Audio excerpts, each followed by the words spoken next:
Hello, everybody. Good evening, everybody. Welcome to Parata Security Talk. How's it, Brian? Good to see these you streams, again. I need to channel. Now I forget his name because my memory's going. Mr. Bean, but in the thin blue line, and do that Raymond Fowler impression. Go. Good evening, everybody.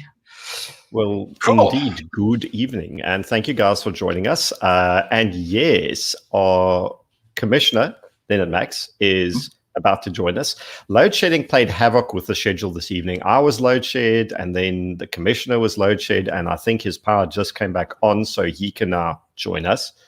So, indeed, in between all the difficulties of living in South Africa, we're still kind of on time. Not entirely, but still more on time than a mango flight. So, there's that. There's that. And we don't need to prepare to blast off either. We don't need to prepare to blast off. So today, or rather, Brian did an incredible amount. I just need to do a thank you to him, an incredible amount of legwork in getting the questions and stuff sorted for the stream. You compiled a whole bunch of intelligent queries that then Brian threw at me, and I was like, okay, this looks better than the stuff I would have come up with. So we're hopefully going to ask intelligent questions, give you guys some intelligent feedback, as well as take your questions and stuff like that. So if you have questions, yeah, don't worry, we'll get to them. But apart from that, just a quick word while we wait for the commission to join us about the fight at the moment. It's going well. I'm worried about two aspects. I'm worried about the fact that the strong focus in self-defense, which is where it should be, we're overlooking perhaps that the nonsensical restrictions on sport shooters and the limits that are placed on them. That is not a good thing. So that's why on DRSA we have an option that you can pick. You disagree with the bill in its entirety. That's your top concern. Please make use of that. Also, bit of a naughty story. How many of those submissions, of the 40,000 plus submissions up until last week via the DRSA platform, how many do you think the police have read, the Surveillance Secretariat? You are correct, 0. So we've got at DRSA a manner of tracking, if these emails are opened or read, and none have been clicked on, which isn't normal. Usually in campaigns like this, I'm told they start reading them from day one.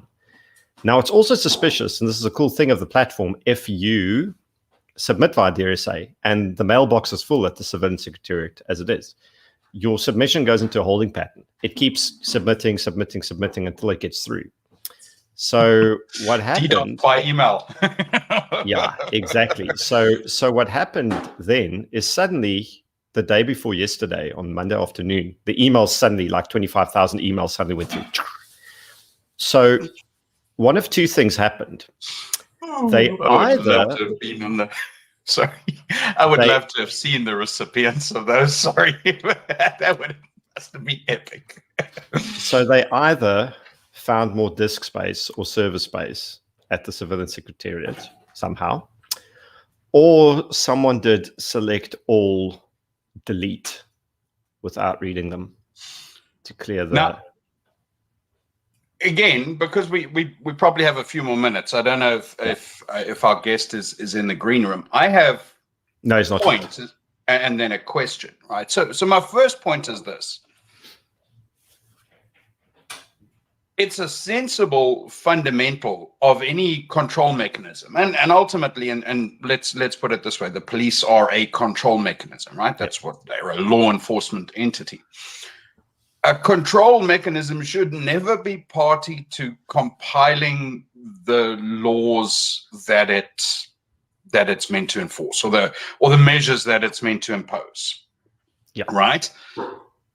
And certainly, it should never be the entity setting the risk appetite for disregarding those control measures, right? Because their purpose is to enforce the control measures, and the control measures are not the end case. I mean, we don't have laws for the purpose of having laws. We have laws for the purpose of having a well-ordered and structured society in which everybody is meant to thrive.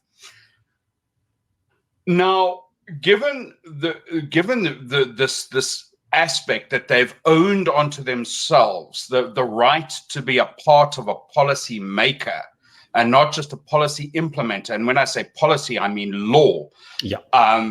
They've impinged themselves within the legislative development cycle. They are now inferred upon them by their presumption are all the obligations that go with being part of this legislative cycle. So they are compelled by law, correct me if I'm wrong, certainly the civilian secretariat is, to read every single submission. Indeed. And I'm going to add into that. I just want to say to those of you who've just joined us, due to load shedding, our commissioner is running a bit late. His power has just come back on. So he will hopefully be joining us in the green room shortly, and I'll pop him onto the stream. So load shedding has wreaked havoc with our entire HSI this evening, our broadcast. But it's not a stress. We're getting around it.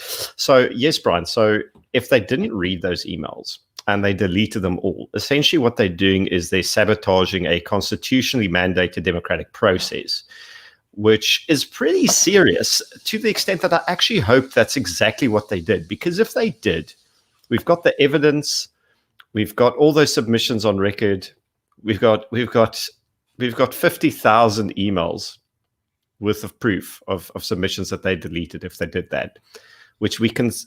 I don't think I can overemphasize the amount of spanking material, not that type of spanking. My next sort of statement or point or comment on that is, if we truly in South Africa had a free and impartial media, which beholded unto itself its own claimed duty of standing up and being that public check or counterweight to government excess and abuse, then I fully expect tomorrow's headlines to read and scream from the front page how the South African Police Service has followed its predecessor into becoming an instrument of derogation of freedom. Sorry, not even derogational. That's the wrong word. An instrument of oppression, because by circumventing the constitutional process and by failing in a duty to which they have impinged themselves upon, right? That is, well, that's horrendous, but it's horrendous that this is not being screened from the headlines. Granted, he's ugly, and I don't really want to see too much more of his face. Just give me 1 second. But I'm shocked that there's not a picture of Becky Clearley's face right there, with tyrant splashed all over whatever your news media of choice is. If you have a news media of choice. I do. The Spectator and the Washington Examiner and the Daily Wire. Those are my three, but none of them are South African. Although Marula Media does pretty good work, I'll give them a shout out. But come on, let's be fair. You've had some very productive interviews from a whole bunch of other medias, and I'll give them that. Yes, I'll give them that. I will most certainly give them that. So the issue is there's no official press release out yet. It's about to go out about this issue, so the attention hasn't officially been drawn to this. When it does, I'm hoping, the Daily Friend, sorry, that's the RR's publication. They do amazing work. The general is trying to get in, says Roger. Yep, he is indeed. Okay. Well, hopefully we'll have him in the upper ear shortly. He's watching us, but he doesn't know how to connect to be on the screen. Let me just WhatsApp him quickly. He's not in the green room, right? No, he's not in the green room. So otherwise, we can do the tech talk through if necessary to get our guest. Yeah. Let's go. Give us a second. You were following an interesting point. Let me work with him and get him on there. Okay, so I can't remember what my point was, but I was making a good point, according to Brian. Someone will remind you in the comments. I'm very sure. Please remind me in the comments, but we will run with this. Don't worry. I mean, it is a massive expose, and as I've already said, I think it's worth reiterating. The normal thing to do is, as the submissions come in, they need to be read and processed, because usually what happens by the first Tuesday after a public participation campaign or public participation process ends, a written report must be presented to the relevant committee. That is the deadline that these guys work under. So if they haven't opened or read any of these emails or any of these submissions, that's not a good sign. Not from our side, from their side, in the sense that due diligence is not being followed, the administrative duties are not being complied with. There's a whole bunch of stuff that's missing in action there. That's, in the words of George Orwell, double plus ungood. So, yeah. Well, you know, on the segue of George Orwell, there was a little bit of a reaction to thought speak or thought policing, right? So I see one of the senior police officers got fired because he said some unpleasant. Oh, okay, shall we? Yeah, here we go. You go ahead. We'll come back to that later. And General Max, good evening, and I'm glad that ESCOM did not ruin what would a talk I've been very much looking forward to, and I'm sure you as well, Brian. Absolutely. Good evening, absolutely. Brian. Good evening, sir. You know, it's not often I get to have a former boss on the stream. So, well, that's I. Although, to be fair, I was like way down on the pecking order when he was the boss. But it's good to see him. How are you doing? I'm fine, thanks. Yourself? Excellent, excellent, excellent. Right. So we are all over the ESCOM load shedding impact. Everyone's dialed in. We have quite a few people on our comments. Yeah. Gideon, I don't know if you want to say anything, or should I just get us started here? You know what? You get us started. You did awesome work compiling the questions. So, Brian, you kick off. Go for it. Okay.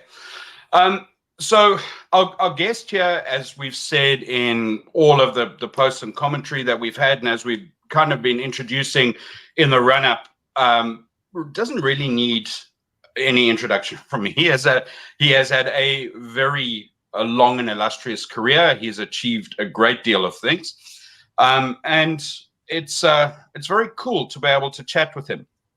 Right?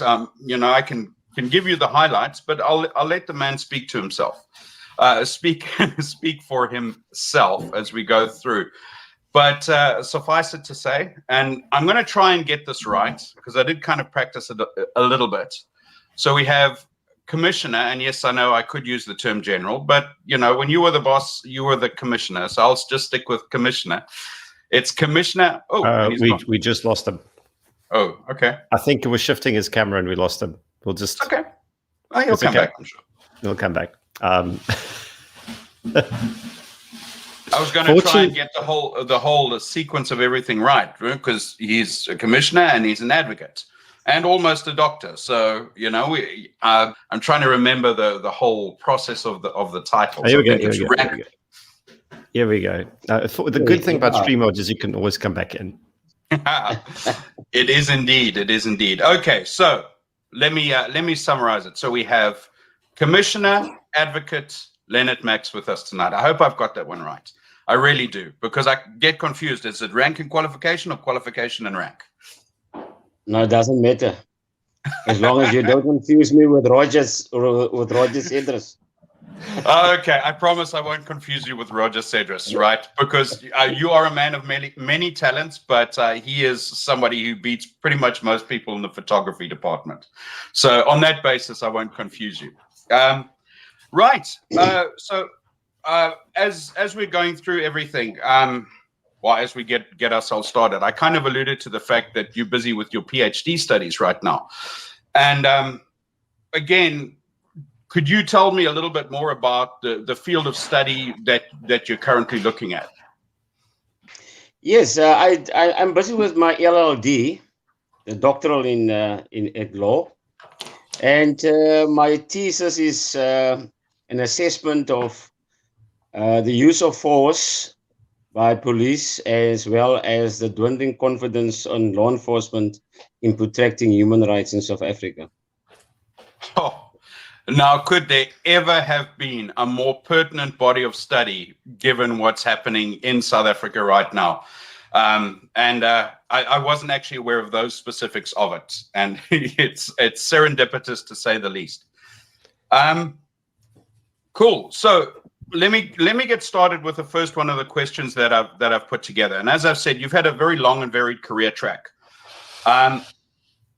your career in the police element of your career track, because you've done a whole lot more outside of law enforcement. But, you know, the police aspect is the one that resonates the most with me, because, you know, that's a large portion of my own career track as well. What would you say were the most significant experiences you gained while serving in that role, and how did these experiences propel you on your leadership trajectory? Again, as I said, you know, both within the police and beyond that. Yes, Brian, you know, I didn't become a police officer because I was looking for a job. It was a childhood desire, you know, I grew up on the farms. My father was a laborer on the farms and so on, and did odd jobs and stuff. And we moved from one farm to another. And once we get at the end of the month to town, I jump off the bakkie and I ran and look, where's the police van? And I watched the police van. And as the police van were patrolling, I was on the pavement following this van, because that was my desire to become a policeman. And when I qualified to become a police officer, and that was a calling for me. And really that come from the platteland, you know, I couldn't even speak a sentence of English, not even in self-defense. And yes, I went to college and I progressed through the ranks to the rank of lieutenant general. I held 11 ranks in the police. Yes, during my time in the South African Police Service, one of the challenging periods in my life was in the 85 unrest in Guguletu in those areas. I was at that time a warrant officer. We were patrolling there, and the killings which happening there, and you pick up bodies. You know, there's tire burnings, and you put a tire on the guy's neck, and they set it the person alight, and that was very gruesome and something which I won't forget. And then, as I progresses and became a lieutenant and Bishop Lavers, and from there to Port Elizabeth, and from Port Elizabeth to Cape Town, and back to Port Elizabeth again, and back again as Provincial Commissioner. I work under the command of very experienced officers. I shadowed those officers, and I could actually learn from them and take the good and reject the bad, and also add my own things, how I will manage the police when I'm in that particular position. And what I really enjoyed, and I just mentioned earlier on to Roger, that and that is roadblocks, visibility. Visibility, crime prevention is my forte. And when I talk about crime prevention, I talk about reservists. I was at District 91 in Port Elizabeth, and my sole responsibility was visible policing and to recruiting and the training of reservists as a force multiplier. So reservists is very near to my heart, and I've got a weak spot for it. And whilst I was actually advisor to the minister, that I told him, listen, that is a very important force multiplier, and I drafted the proposal because I reviewed their policies, and their policy actually emasculate themselves. They didn't have all the human power, but the policy actually deprived them to actually apply force multipliers. Yeah, the unrest in Guguletu, as well as crime prevention. And the last thing which made an impact on me is when I was appointed as Provincial Commissioner in the midst of urban terror in the Western Cape. And that was challenging. And we brought an end to urban terror whilst I was in office. And yeah, and I can recall once whilst I was a brigadier director at the time at West Metropole, we had our own reservist team, you know, with their own Casper and command and control, and under Mpembe, who's also retired as a provincial commissioner, and he was appointed at my time as the crime prevention head. And I can't see how could they actually not actually proceeded with that concept because it seems to me people don't understand policing. What is policing all about? So, sorry, just for a little bit of context, the unit the commissioner is referring to is sort of colloquially known in policing circles as the undertakers, and they were the official name was the West Metropole Reaction Unit, I think. That's right. But undertakers was the one everybody called them because they would undertake anything, and they did those. They operated like very few other people could. I think there was an advocate also from the Cape Bar who was part of the reservists. I think he's a judge now. He was also an advocate, and he was also a very active reservist in SAPS. Yep, absolutely. But so a lot of the theme that I'm getting from that is you've been able to apply a very human understanding of challenges and a very human interface with the people who mentored you and have been able to pass that on. And certainly from my observation, and Gideon can feel free to weigh in on here, I think that's something that's devolved out of the police, and it really needs to be brought back. It's just from all of my perspectives, and I will stand open to correction. But again, my perspectives certainly show that the value of being that experienced person and that engagement with leaders is not following through. It's no longer a major factor in leadership development in the police. Right. Now, if you will grant me some satisfaction to my own curiosity, and I'm going to take you back to the early 2000s, because you mentioned the urban terror, and that really was. I can remember Operation Good Hope being a major part of the policing environment, certainly when I started. But there was this other very successful operation that I'm certainly proud of called Operation Neptune, right? And just again, for context, to those that don't know, this was an anti-poaching operation, which was primarily focused on the Overberg, but it had the tendency to spread its wings, and it did operations all the way up to Johannesburg as well, and out to sea and things like that. Now, I'm kind of curious, and I know it wasn't your call, and I know you were a very big supporter of the operation, but shortly after you left, it got closed down, and there was never a very solid explanation as to why. Yeah, there's a couple of things which happened after I left. I was the only provincial commissioner out of 9 who defended the existence of area commissioners and the existence of specialized units to be kept. Whilst Jackie Selebe at the time actually wanted, that time already, to dissolve those specialized units, as well as the public order police. And there was a time that they split up the public order police and put them at the stations and as units at station level. Now, my problem with it was if there's an unrest, those people have to drill together, they have to exercise together, they must get lectures at the regular basis, and once they act as a unit. But if you assemble them from the different stations to one, then you run the risk of them not to act in terms of the regulations and the international instructions. A very good example is that one in Marikana, But nevertheless, coming back to your call, I don't know whether you were present when I went to Gans Bay, Hermanus, not Gans Bay, Hermanus in Gans Bay, to address Operation Neptune in my capacity as provincial commissioner. And they did an excellent job.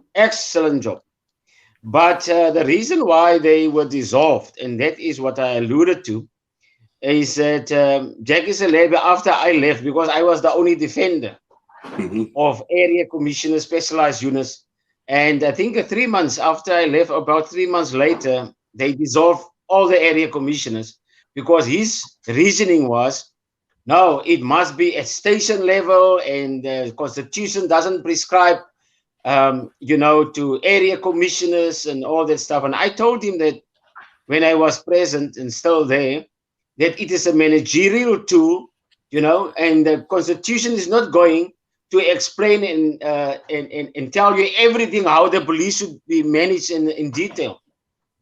And that is a managerial tool, and explain to them as well the importance of specialized units. And that was also dissolved. Now, the problem with the police is, the police, honestly, is in a mess. It's a disaster. People, let me be honest with you. I was in meetings with him whilst I was advisor. And my assessment is that we are not in capable hands. We are actually left on our own to use our own discretion and to secure our own safety, with the exception of very dedicated, loyal, honest individuals still in the police. But many of the people resigned because they became disillusioned. Reason being the infightings in the police, the fight between the national commissioner and the minister at the moment is not good, for trust in the police and the image of the police and the relationship between the police and the communities. So yes, that was Operation Neptune dissolvement was part of the decision of National Commissioner Jackie Zaleve to dissolve all those units and took them to stations. And for whatever reason, I don't know, but it was clear that he didn't know what this was policing all about.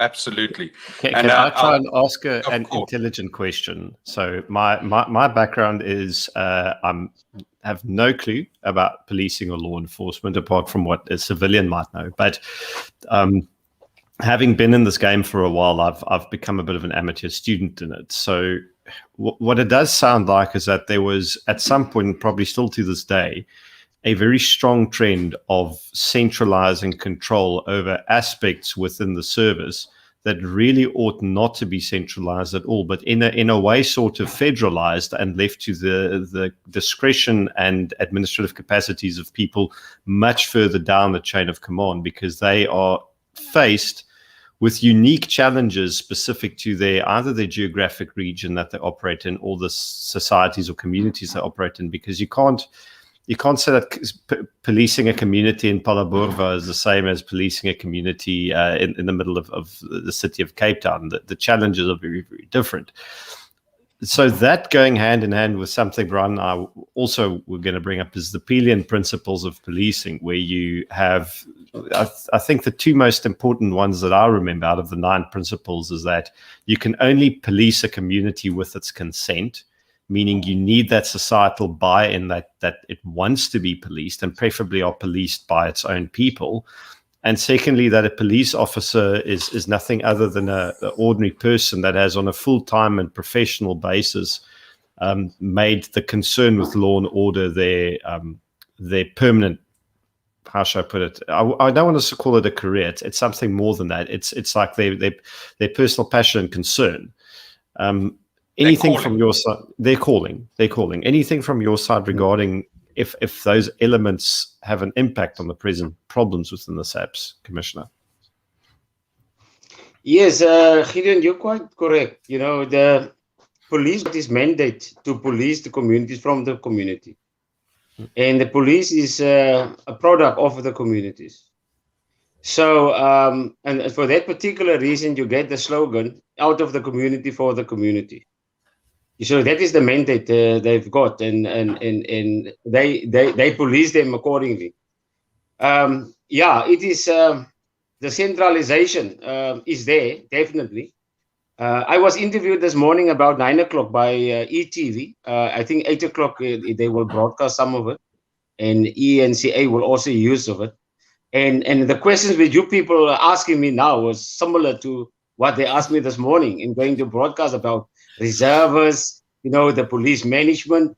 The same question, don't the police commissioner in the Western Cape got ultimate responsibility and powers? I said, no. The Constitution prescribes and give that mandate to the provincial commissioner. Yes, if you read there, the constitution will state that the provincial commissioner is responsible for A, B, C, and X, but your managerial instructions in the department ring fence you to certain things which you can't do, which you feel you want to change. And Gideon, you're quite right. There's no one size fits all. Doesn't work with crime prevention and crime investigation. And you must also understand that the success of the police is not necessarily based on the amount of arrests made, because then you already failed, because you've got already victims of crime. The ultimate success measurement of police effectivity is the absence of crime. Yes. And that is where our focus should be. I almost want to applaud, because that is such a crucially overlooked element. And as someone that studied a BCom, the dangers of corporate targets are all too apparent, because very often a target is created in some back room by someone who understands how to count things, but has absolutely zero understanding of the operational or the service end of a firm or an entity or an organization. And putting a number of arrests as a performance target means you're just incentivizing people to better go out there and arrest people for something. Otherwise, you're not making the target, as opposed to saying absence of crime. Mm-hmm. Because communities will carry on reporting crime. You can't tell them, please stop reporting crime, so that we can look like we're doing their jobs. It's a beautiful metric. So thank you very much for actually saying that.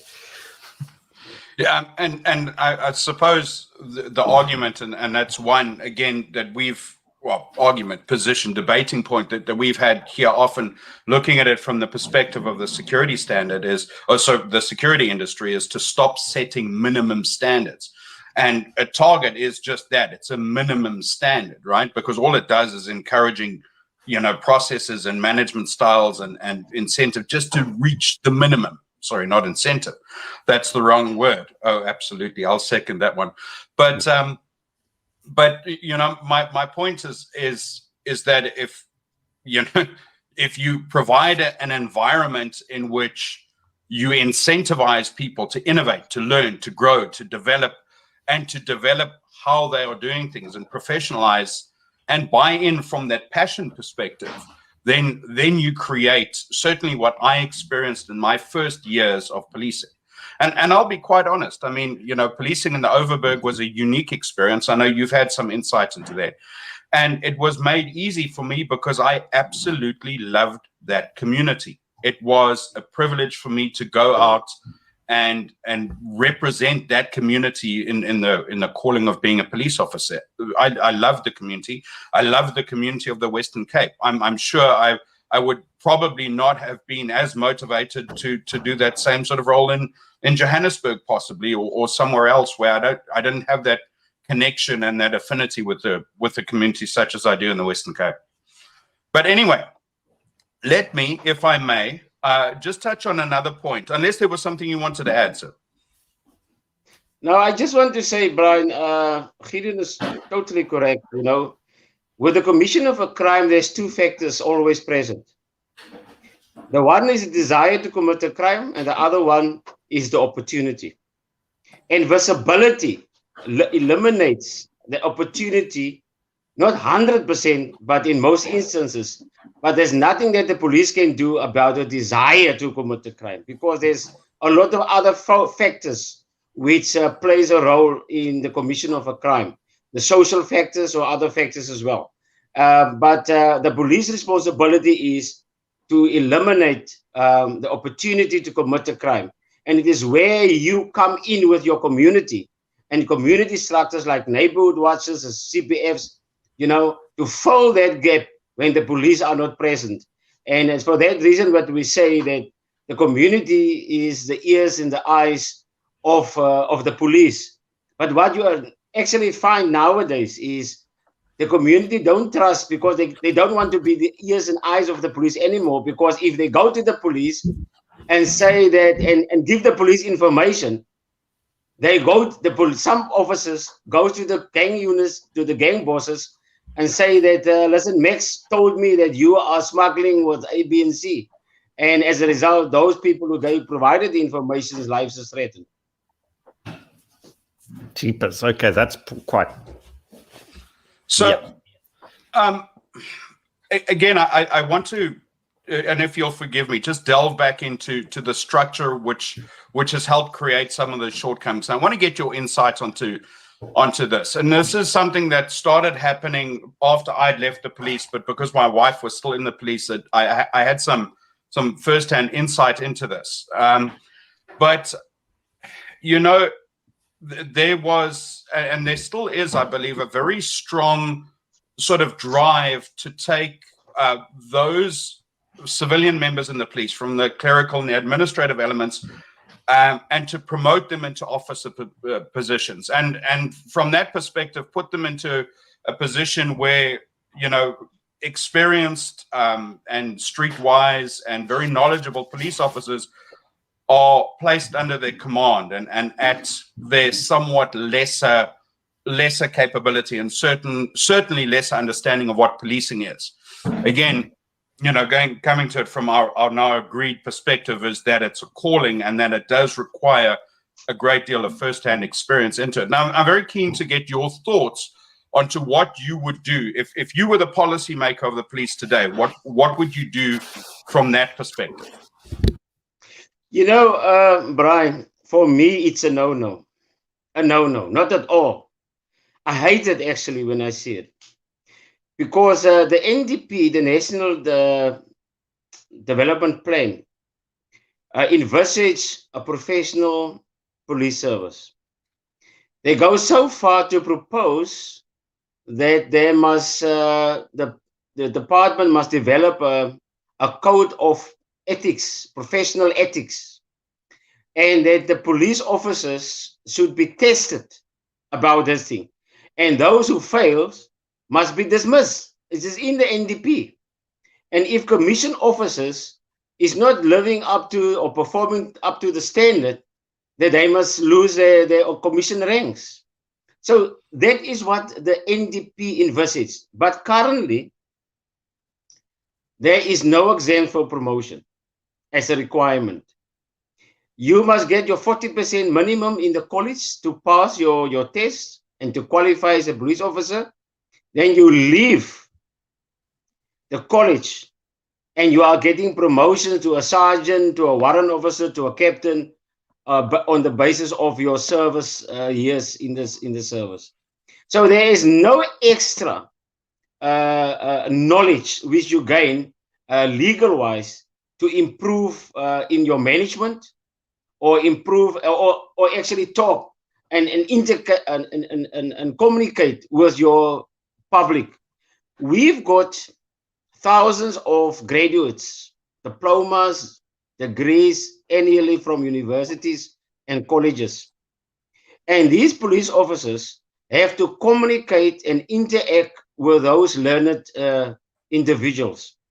Now, their lack of knowledge cause them to be arrogant.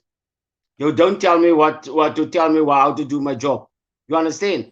So once either he or she realizes that they can't actually keep up with the members of the public, they became arrogant and use their position as law enforcers and abuse it. And that's why I decided to choose this topic, because we often read in the newspapers and on television how police officers abuse their powers. It is because they are not properly educated to do the job. And we are not gonna reach the point where the police are going to be a professional if you don't bring back the compulsory examinations and testings of police officers.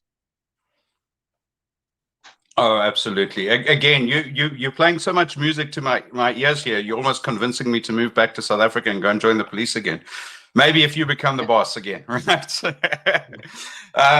And sorry, I just want to highlight on a point there, because again, I don't want to sound, but just leave it up there, right? So no, just put it back up there. So Ian says that Commissioner Max was a very respected man on the ground, and yes, I will second that. There was not a policeman that I knew that did not respect it, and here was one of the reasons why.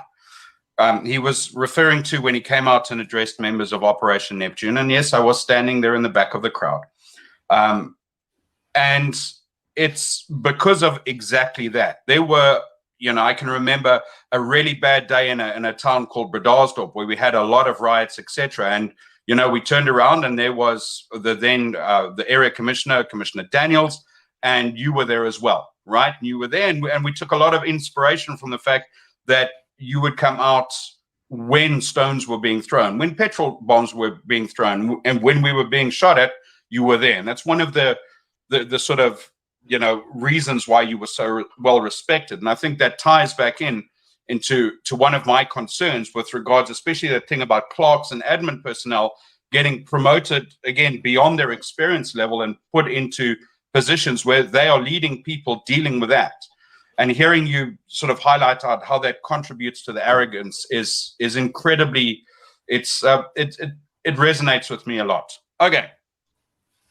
Let me get onto the next one, because it's also going to touch a little bit about expertise, if I may, and I think you might find this one interesting. Unless I can, okay, sorry, you interrupt you. I like to, because I'd like to just get you some the meaty subject that's on everybody's minds at the moment. Okay, and it's the FCA amendment proposals, which have originated from the Civilian Secretariat of Police. The document it's the exact same thing we saw in 2018, where they wanted to ban self-defense and essentially eviscerate sport shooting and hunting. And the minister made some interesting statements where he said South Africans can own unlimited numbers of guns, and this needs to be brought to an end. And that's patently not true, because every single gun we own, we must motivate the need for the specific firearm. And the authorities and the police themselves retain extreme powers to say, okay, of discretion, to say we don't actually find this motivation sufficient and decline a personal license. There's a lot of talk about illegal firearms, so-called illegal firearms, unlicensed firearms being used to perpetrate crimes, finding their way through via civilian channels. Yet we see a great many, especially the high-profile CIT robbers and other gangs, walk around with military-grade stuff that was never in civilian possession. In fact, quite likely never even in South African state possession. As much as I like beating the government with a stick that they're terrible custodians of their own arms, in many cases, these things are clearly brought in from elsewhere. And the community has a solution for this and say, it's fine. We would like a transparent system that works where the individual is licensed. There is gatekeeping and command and control at all the required steps, which is what we've proposed. Commissioner, what is your take on this? How would you approach firearm licensing, and how do you feel about civilians being an armed and trained civilian being a security asset, a national security asset, as opposed to as we're currently being painted, a national security liability or even a national security threat? Yeah, thanks for that question, Gideon. Gideon, I was part of a discussion in a workshop where at the beginning of this revision of the Firearms Control Act in 2019, I think it was February. And what I'm going to tell you now is exactly what I actually shared with the meeting. And the minister was not very happy with that input of mine as his advisor. But as people know me, I'm a straight talker, and what is right and what is wrong is wrong. If you don't like it, it's up to you. If you accept it, it's good, actually. Now, this whole thing of depriving lawful citizens of firearms in terms of Section 13 to remove certain 13 from the Act is based on the case of GOSA, Gun Owners of Africa versus the National Commission of Police. in which the Constitutional Court stated that it is not a right to possess a firearm, but a privilege. Now, they abuse that judgment, you know. Now, my point, what I actually shared with the meeting at the time, and which I put in writing also on Friday when the institution asked my input, is the following. Section 205(3) of the Constitution is very instructive as far as the duties and obligations of the police is concerned, and among others, is to protect, to secure the citizens of this country and their property. Now, first of all, you must look at the police. The police is 187,000 strong. 40,000 of that is in administrative duties. And 147 plus minus are deployed to 1,150 police stations. Now, they have to police 58 million people in this country. And we, at the moment, have 58 people killed on a daily basis in South Africa. And we are not in a full-scale war like Iraq and those places. But 58 people didn't die naturally, but as a result of violent crime. And the 2018 Victims of Crime survey indicated that the satisfactory level of public satisfaction came down with 6%, 8%, with 8% in the past 6 years to the level of 54%. And the main charges against the police is that they are lazy, they are corrupt, they don't respond, timeously, and they are not visible enough. Now, as a result, I just want to compare and show you something, indicate something to you. That is a decrease in trust in the police. During the same period, 2012 to 2018, CIRA, the Private Security Industry Regulatory Authority, CIRA, according to CIRA's 2018-2019 annual report, indicates in 2012 they had 427,174 security officers in work, not enrolled, but in work. And in 2019, they had 534,289, an increase of 107,115 security officers. That shows to you how the security, private security, actually grows in the presence of a declining in trust in the South African police service. That is the basis of my next argument. And that's an indictment to the against the police, to prove that the police is not in a position to safeguard our citizens of this country. The middle class, the rich, and companies who can afford private security buy security, buy safety, to secure themselves. But those who can't afford that fee of 500 or 550 a month is dependent on the police efficiency. And they are suffering, let me tell you that. Now, in the case State versus Makunyane, the Constitutional Court, when it decided about the death penalty, made it plain that the right to life and the right to dignity supersedes all other rights.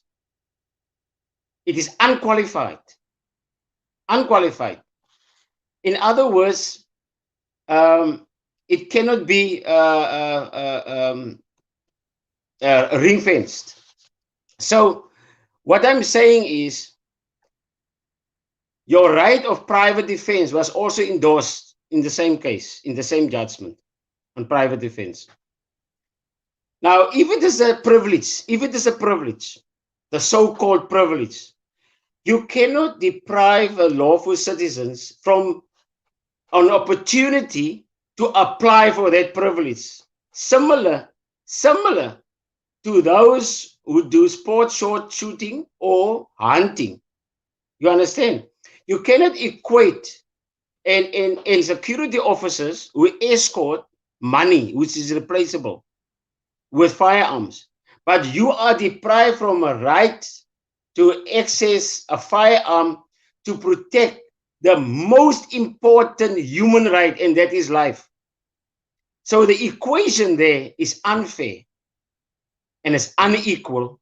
And in my view, respectfully, it is risky, it is dangerous, and it is unfounded. And I think the minister ran out of initiatives to curb crime and use this to punish us as law-abiding citizens, to deprive us from that opportunity, and we will become victims.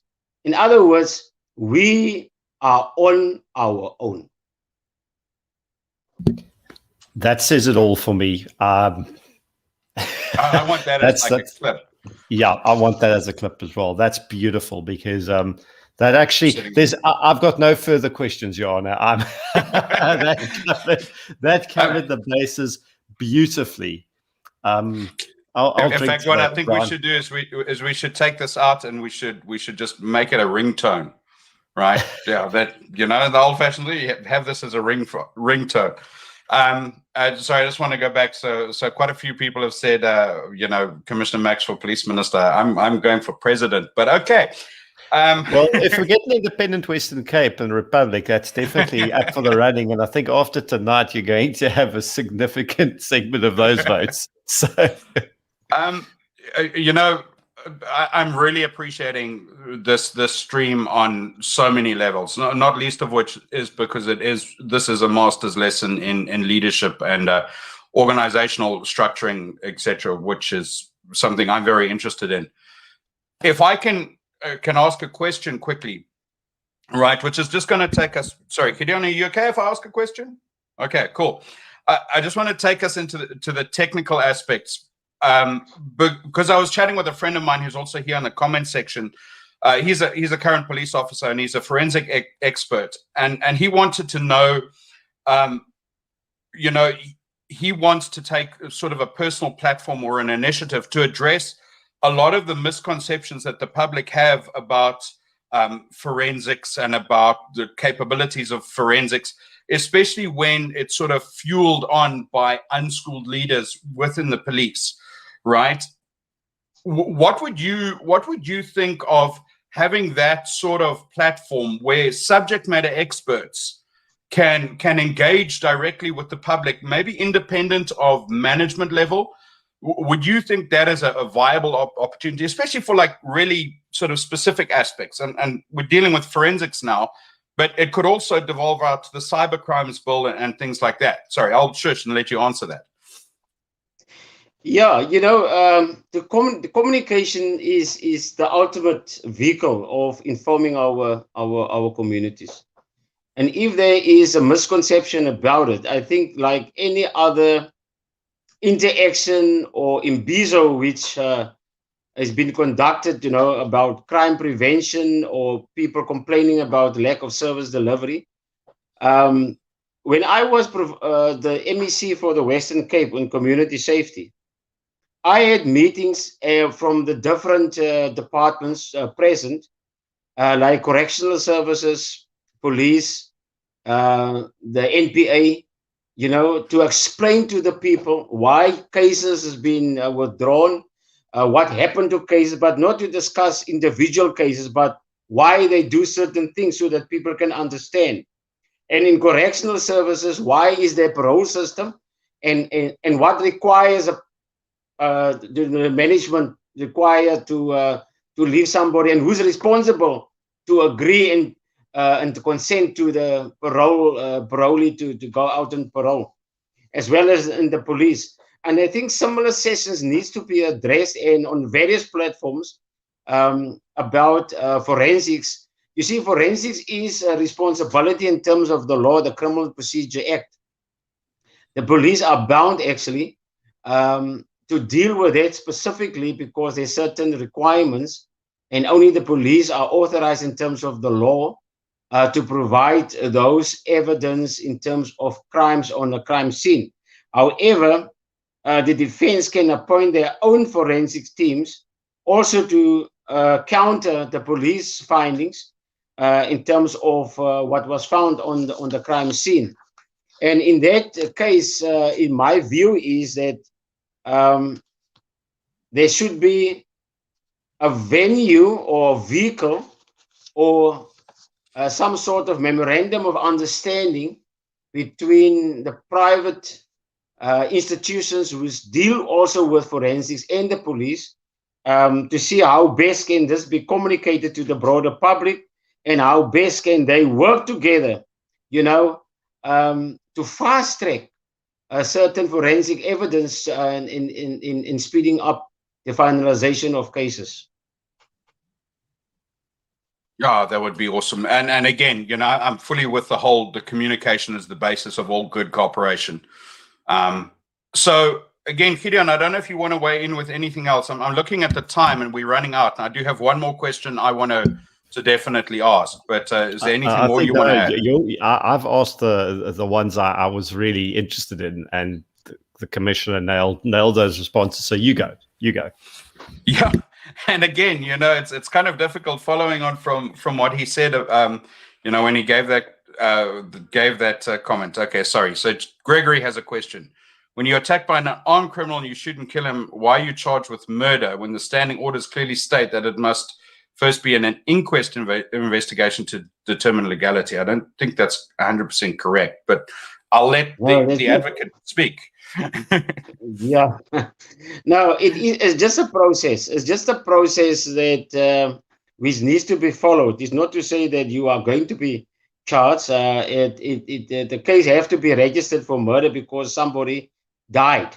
And once somebody died, the state become the complainant. And for that particular reason that the case has been registered as murder, but it can be changed, or the prosecutors can decide to nolly prosecute. They refuse to prosecute if there is sufficient evidence, prima facie evidence that you acted in self-defense.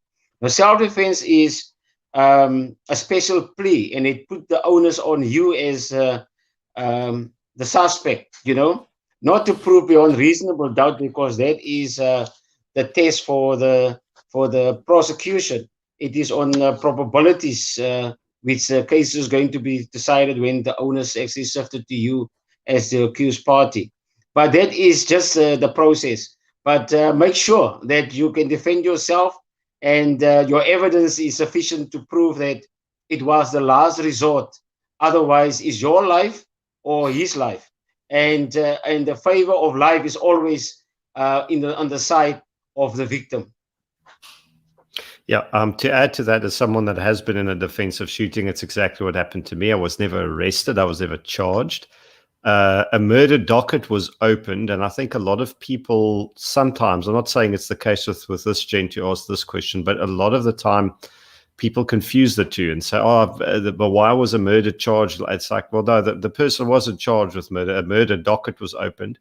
And as a senior advocate that the MPA told me at the time, he says, listen, don't stress. A docket is a docket is a docket. It doesn't really matter what's put on it. The process that goes through is there's a certain structure to it, and it's all going to come to the same end ultimately. So I don't think one has to attach undue significance to that. Correct. So I'm going to use my powers of infinite imagination, and I'm now going to place you in the role of running the police in totality, right? You pretty much I hope you're going to pay. You're going to remunerate me accordingly. I'll think about that one. I'll take that one under consideration. We'll have to see what the budget allows.